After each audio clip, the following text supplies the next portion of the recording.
Oke, selamat siang, pagi, dan malam. Pada kesempatan kali ini kita akan belajar mengenai teknologi energi angin dan surya. Mata kuliah ini merupakan mata kuliah pilihan di program studi Teknik Kimia Universitas Jember, dan mata kuliah ini diajarkan pada semester 5 yang merupakan salah satu bagian dari Kapita Energi ya. Nah, di pertemuan pertama ini kita akan mencoba untuk membahas mengenai kontrak kuliah, silabus, RPS, dan pendahuluan mengenai teknologi surya.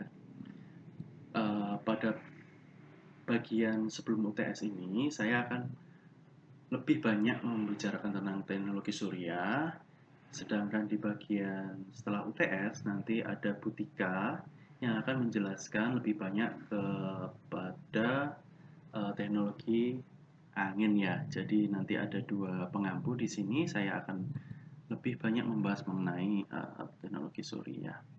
Nah, di sini bisa dilihat mata kuliah ini mempelajari tentang teknologi angin dan surya, meliputi materi kondisi energi, kemudian pengenalan macam-macam energi, jenis-jenis mekanisme konversi energi, kemudian teknik konversi energi angin, dan teknik konversi energi surya.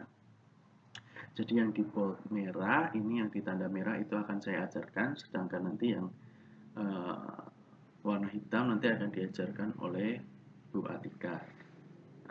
Untuk sister bisa dicek nanti untuk bahan berupa RPS, silabus, dan kontrak kuliah.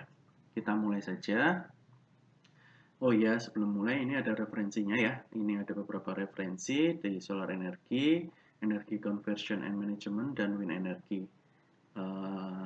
Referensi-referensi lain juga dapat dipakai untuk melengkapi referensi utama ini. Begitu. Nah, ini kondisi energi yang ada bisa dilihat secara dunia, itu dapat dilihat pada website ini. Di website ini dapat dilihat ya nantinya kondisi energi di dunia seperti apa. Ketika kita buka websitenya nanti akan seperti ini websitenya. Setelah itu kalau kita klik, ini nanti akan bisa melihat supply dan demand dari macam-macam negara dan energinya masing-masing. Ini bisa dilihat di sini ada total energi, crude oil, kemudian oil product, batu bara, gas alam, dan di sini ada renewable. Nah, di renewable ini juga khusus untuk angin dan surya. Coba kita lihat di sini ya, sejauh mana di sini renewable energy.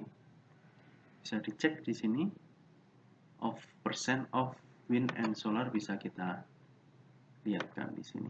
Nah, bisa dilihat berapa sih wind and energinya Indonesia, bisa dicek di sini. Nah, ini bisa langsung dimunculkan di sini di Indonesia seperti ini. Kemudian untuk Indonesia sendiri, potensi ataupun kondisi energi yang ada itu bisa dilihat di laporan Kementerian ESDM setiap tahunnya. Nah, di tahun 2019 ini bisa dilihat outlook-nya, itu bisa dilihat di situs ini ya. Ini bisa dilihat nanti bentuknya adalah berupa PDF seperti ini. Nah, ini bisa dilihat sampai ke bawah, ada dari kata mengantar sampai macam-macam ini yang nantinya sangat berguna mengenai kondisi energi yang ada di Indonesia, baik yang renewable maupun non-renewable. Nah, ketika kita akan concern ke bidang energi, maka bacaan-bacaan seperti ini atau data-data seperti ini itu wajib untuk kita ketahui dan wajib kita kembangkan sehingga dapat meningkatkan pengetahuan kita, horizon kita mengenai mapping dari energi. Nah, kita lihat ya di breakdown dari laporan ESDM tersebut. Di sini dapat dilihat bahwasanya energi minyak bumi di Indonesia, kalau dilihat fossil fuel atau energi yang tidak dapat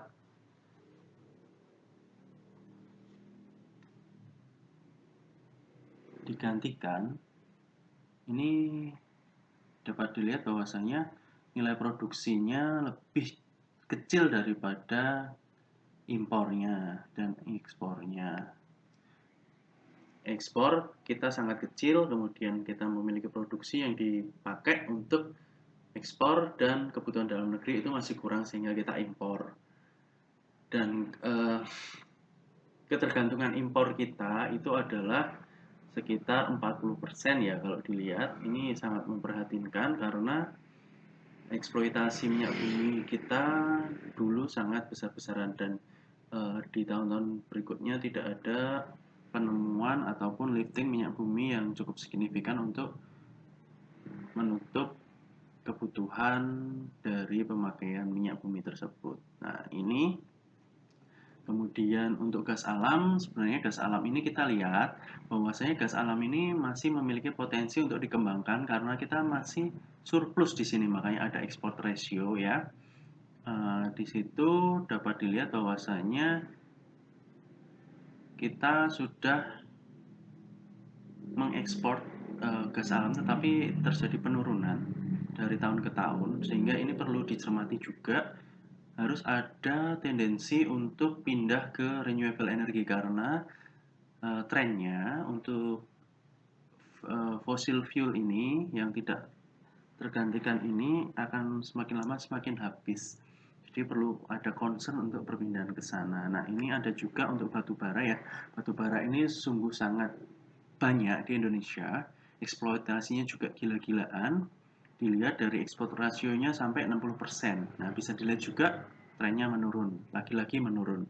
Nah, kita harus mulai waspada karena dari batu bara dan gas alam tersebut memang menyumbang devisa yang banyak, tetapi kalau semakin lama semakin habis kita tidak punya kedaulatan energi di bidang fossil fuel sehingga kita harus hemat dengan mensubstitusinya dengan energi yang renewable.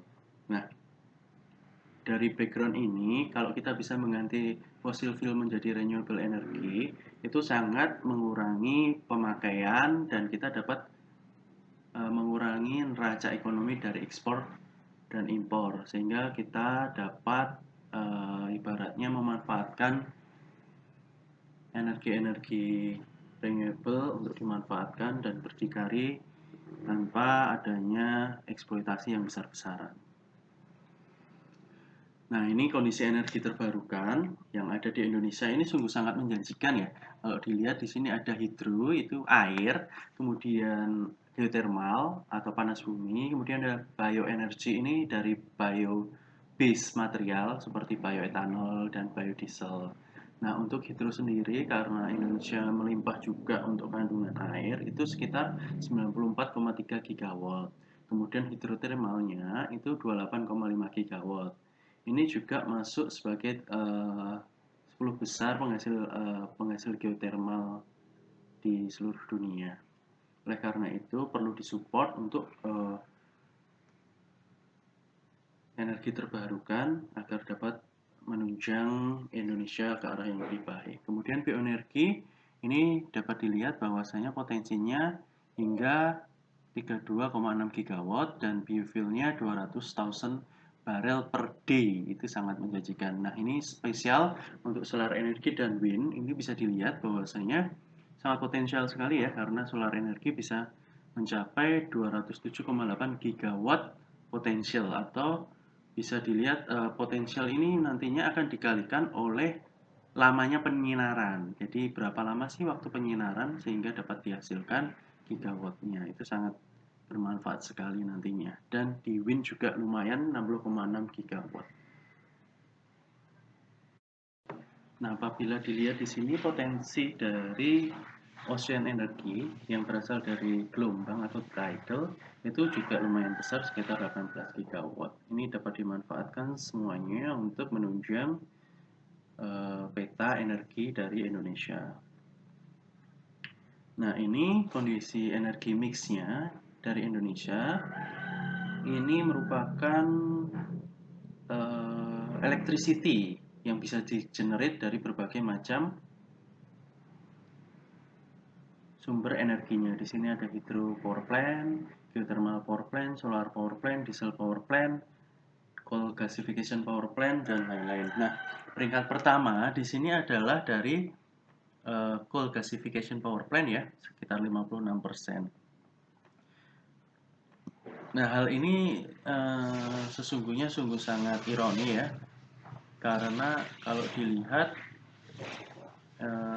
energi yang digunakan itu lebih banyak fossil fuelnya daripada renewable energinya, sehingga hal ini akan menyebabkan penggunaan di hulunya, jadi di household, komersial, industri, dan transportasi pun bergantung terhadap penggunaan energinya, jenisnya. Kalau kita lihat isu pemakaian mobil listrik yang ramah lingkungan, menurut saya itu hal yang tidak masuk akal untuk dikembangkan di Indonesia. Kenapa?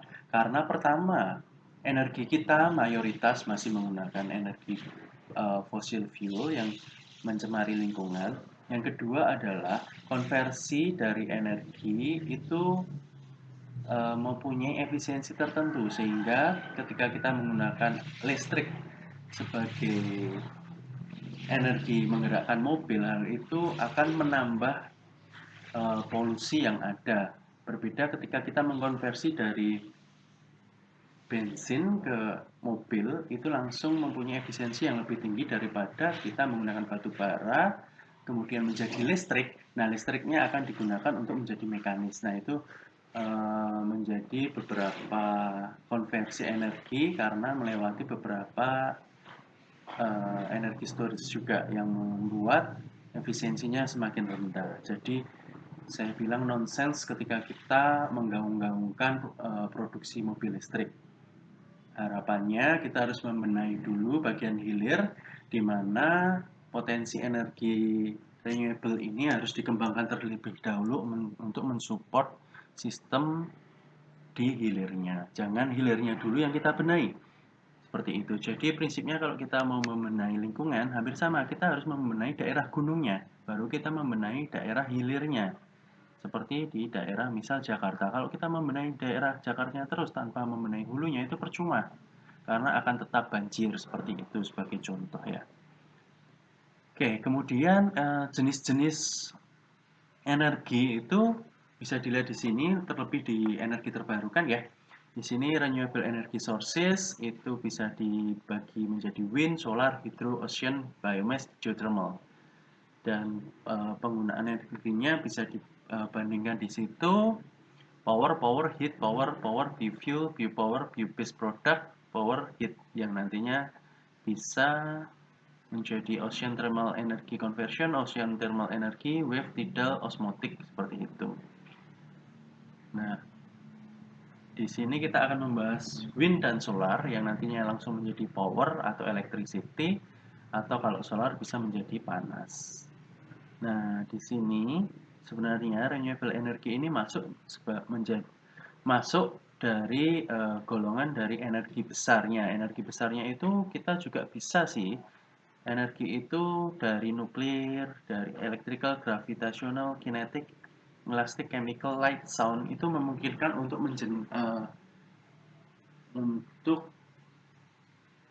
mentransfer energi. Jadi dari situ nantinya dia akan mentransfer energi dari satu bentuk ke bentuk yang lain, seperti itu. Jadi jenis-jenis energi itu bisa digolongkan sebagai berikut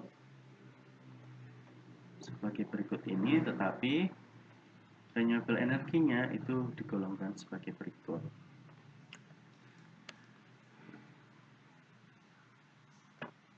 Di sini untuk masalah konversi energi atau kita memindahkan energi yang satu ke energi yang lain, jenis energi yang lain, kita harus berpegang pada satu hukum termodinamika, yaitu hukum termodinamika yang pertama yang berbunyi energi tidak dapat diciptakan atau dihancurkan. Energi hanya bisa dipindahkan atau diganti dari satu bentuk ke bentuk yang lain. Nah, hukum ini juga disebut sebagai hukum konservasi energi. Seperti tadi juga dibilang, jenis-jenis energi itu macam-macam, tergantung kita nanti mau memanfaatkannya dari satu bentuk energi ke bentuk energi yang lain. Sebagai misal, kita dari bentuk energi mobil listrik tadi, dari electrical, itu akan dipindah ke mechanical atau kinetik, seperti itu. Ataupun misal kalau kita punya setrika, dari electrical akan dipindah menjadi thermal, seperti itu. Kalau batu bara dibakar itu akan menghasilkan thermal, thermal nanti akan digunakan untuk memutar turbin, kinetik, dan kinetik nanti akan digunakan untuk electrical. Nah, itu cuma akan berputar, berkutit di suatu putaran jenis energi tertentu tersebut. Nah, di sini yang harus diperhatikan adalah efisiensi energinya. Jadi, ketika kita melakukan konversi energi dari satu bentuk ke bentuk yang lain, pasti akan ada energi yang hilang ke lingkungan ataupun energi yang ditransformasikan ke bentuk yang lain yang tidak berguna. Sebagai contoh, ketika kita bergerak, gitu kan, dari kita makan, misal kita makan bahan makanan, kita bergerak ya, kita makanan kita diolah, kemudian timbul energi, energi akan digunakan untuk bergerak. Nah, energi tersebut akan berkurang karena friksi dari gerakan kita ke lantai. Jadi ada energi yang terbuang ke lantai dan kita akan membuang energi dari panas tubuh kita ke lingkungan juga. Itu contohnya efisiensi energi yang digunakan berapa itu dapat dikalkulasikan. Nah, banyak penelitian-penelitian yang berkisar mengenai peningkatan efisiensi energi ini dari satu bentuk ke bentuk yang lain. Jadi perlu diperhatikan ketika kita akan memindah satu bentuk energi ke bentuk energi yang lain.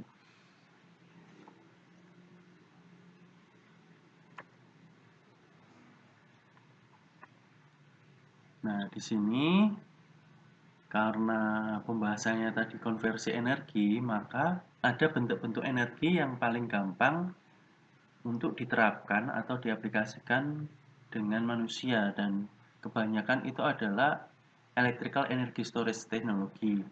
Nah, beberapa electrical energy storage technology yang ada diantaranya di sini dapat dibagi menjadi tiga ya, yaitu electrical, electrochemical, dan mechanical.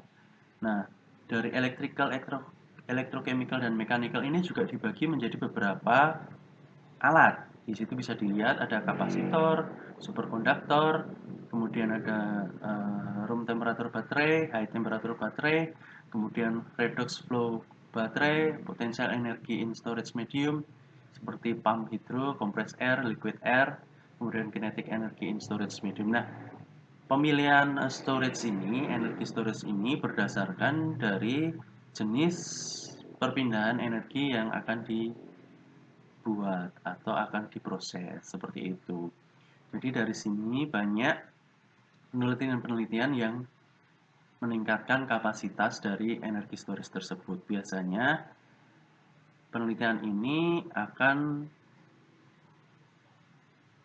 membuat suatu teknologi yang lebih mudah untuk penyimpanan energi, efisiensi penyimpanan energinya akan lebih besar.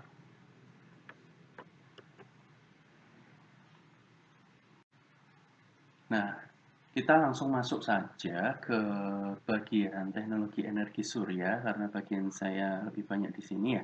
Jadi untuk konversi energi dan macam-macam energi bisa dipelajari lagi di rumah dan melihat berbagai sumber yang ada. Kita akan lebih concern pembahasan mengenai teknologi energi surya. Hal yang pertama itu kita harus melihat dulu kelebihan dan kekurangan dari energi surya itu apa sih. Dari kelebihannya bisa dilihat dia tidak menghasilkan hasil samping berupa gas ataupun air ataupun suara yang menyebabkan polusi ya. Kemudian dia juga tidak menyebabkan pengeluaran gas rumah kaca dan secara life cycle analysis lebih baik dibanding fossil fuel. Jadi secara penerapan teknologi mempunyai nilai yang lebih ramah lingkungan dibandingkan dengan fossil fuel. Kemudian setelah dioperasikan, teknologi energi surya ini otomatis mempunyai nilai operating cost yang lebih rendah.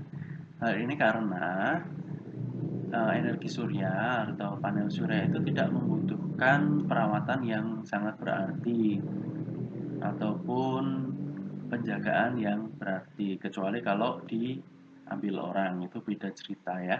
Kemudian keunggulan yang lain, teknologi energi surya ini banyak digunakan di daerah-daerah yang terpencil karena implementasi dari energi surya ini biasanya lebih ke rumah-rumah tangga. Jadi untuk memenuhi kebutuhan energi yang ada di suatu rumah tangga, sehingga dapat digunakan di daerah-daerah terpencil tanpa adanya grid-grid ataupun aliran-aliran listrik dari PLN yang membutuhkan fasilitas-fasilitas juga. Nah, kekurangannya apa sih? Di sini dapat dilihat juga, tidak dapat digunakan selama 24 jam dalam menyimpan energi. Seperti kita tahu bahwasannya teknologi surya atau matahari itu hanya ada di siang. Dan pagi sampai sore pun tidak akan optimal dalam penyerapan energinya. Kemudian kapasitas penyimpanan tergantung dari daerah karena banyaknya intensitas penyinaran juga akan berbeda dari satu daerah ke daerah lain. Hal yang lain adalah konversi energi yang masih rendah dari panel surya, hanya sekitar 20%. Oleh karena itu, banyak juga penelitian-penelitian mengenai peningkatan efisiensi dari konversi energi dari panel surya, baik dari bahan, terus dari kemiringan, dari sistem, dan lain-lain.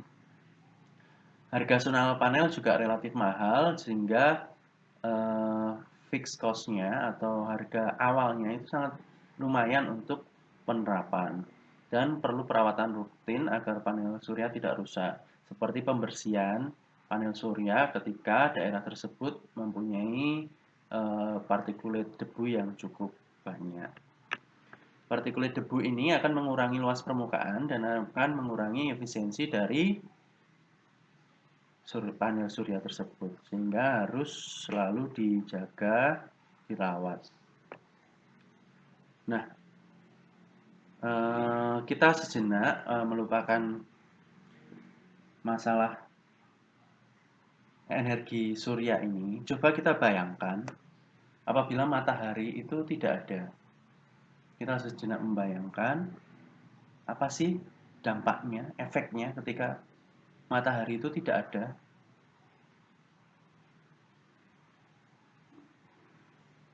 Kemudian kita juga bayangkan apabila matahari yang ada ini itu terlalu panas, apa yang akan terjadi? Nah, kesimpulan-kesimpulan dari dua hal ini akan didiskusikan ke depan, dan kita akan membagi menjadi dua kelompok ya. Kelompoknya ini, kelompok pertama dan kelompok kedua, bisa didiskusikan nanti dan akan dikumpulkan di tanggal 30 September 2020. Nanti dikumpulkan lewat sister ya. Jadi kelompok pertama akan mendiskusikan mengenai matahari tidak ada, apa yang akan terjadi.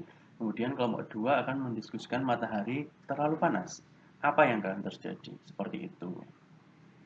Oke, kalau ada yang kurang paham mengenai masalah ini, bisa ditanyakan langsung ke saya ataupun bisa dituliskan juga di kolom komentar. Kemudian kita akan lanjut sekilas mengenai teknologi energi surya itu secara garis besar pasti kita akan berpikir semakin dekat khatulistiwa maka energinya akan semakin besar. Ya, secara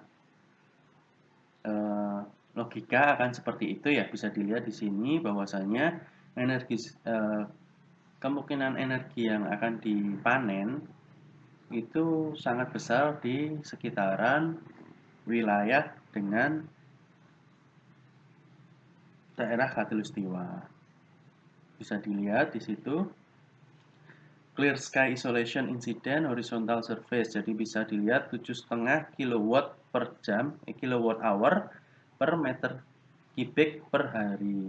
Jadi sebenarnya Indonesia ini diberkahi dengan segala bentuk kekayaan ya. Banyak negara-negara yang iri terhadap Indonesia karena kita memiliki segala sesuatunya, tetapi kita kurang banyak memanfaatkannya dan menjadikan segala sumber daya alamnya menjadi suatu keunggulan negara kita. Nah, kalau di semua negara seperti ini, kalau dilihat ya, kalau di Indonesia itu akan seperti ini. Jadi kemungkinannya kalau di Indonesia itu bisa dilihat bahwasannya penyinaran yang paling banyak itu ada di daerah Nusa Tenggara Timur dan di daerah Jawa Timur. Nah, ini sebenarnya sangat potensial untuk dikembangkan ya. Dan kemudian penerapan ini seharusnya didukung oleh masyarakat Indonesia, negara Indonesia agar menjadi lebih baik dari hari ke hari. Nah, ini di sini ada posisi ya, dari posisi penyinaran dari bulan ke bulan bisa dilihat di sini gambarannya adalah bumi. Nah, bumi itu ketika berputar ternyata dia tidak selalu tegak lurus. Jadi dia ada kemiringan juga yang akan mempengaruhi penyinaran. Di sini bisa dilihat bahwasanya ketika di bulan 3 itu dia akan mempunyai nilai kemiringan di sini adalah 0. Di sini bisa dilihat bahwasanya di bulan Maret bulan 3 dia akan mempunyai kemiringan 0 atau tegak lurus sehingga penyinarannya akan optimal di semuanya. Nah, kan tetapi ketika di bulan 6 itu matahari di bulan Juni, matahari terkesan nanti ada di wilayah utara. Ini jadi di merah ini adalah khatulistiwa. 6 itu serasa matahari itu di bagian utara. Kemudian di bulan 9 dia akan kembali ke azimut 0 di sini, kemudian akan lanjut di bulan Desember, di bulan 12 dia akan serasa matahari itu di bagian selatan, seperti itu. Jadi kalau di SD kita belajar 3, 6, 9, 12, 3 pergerakan matahari itu digambarkan seperti ini kemiringannya.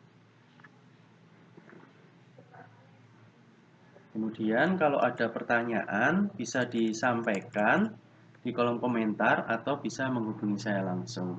Tugas jangan lupa dikumpulkan di tanggal 30 September. Sekian kuliah dari saya, terima kasih, semoga ilmunya dapat berguna.